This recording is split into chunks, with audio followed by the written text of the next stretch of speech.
to give my yes to you today. I choose. Good morning. It's Tuesday, the 19th of August, and how's that for a lungo this morning? I trust you're ready for coffee with God, and if you are, turn to 1 Corinthians 2 verse 2. 1 Corinthians 2 vers 2.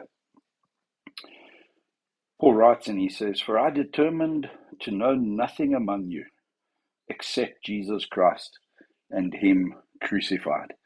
Now, we can get all spiritual, but I want to get real practical today.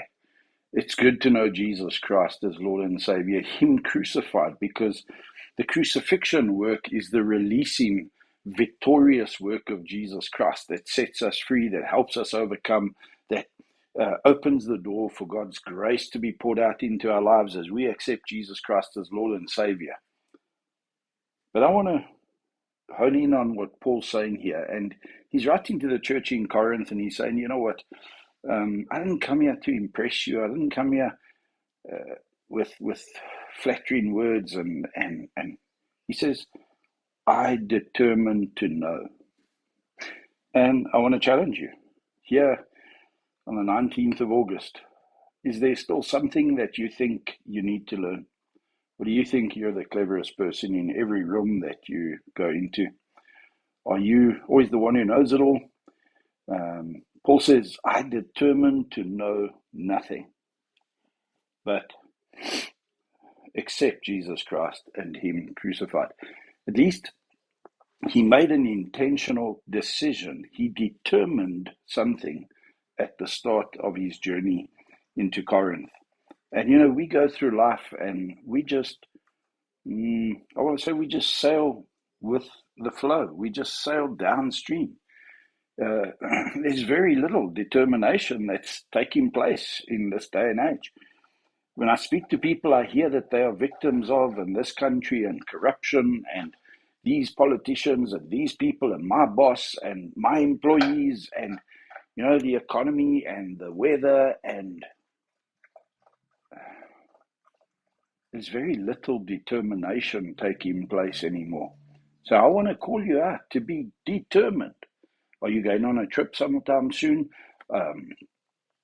Man, even for the rest of this week, what are you going to determine to do?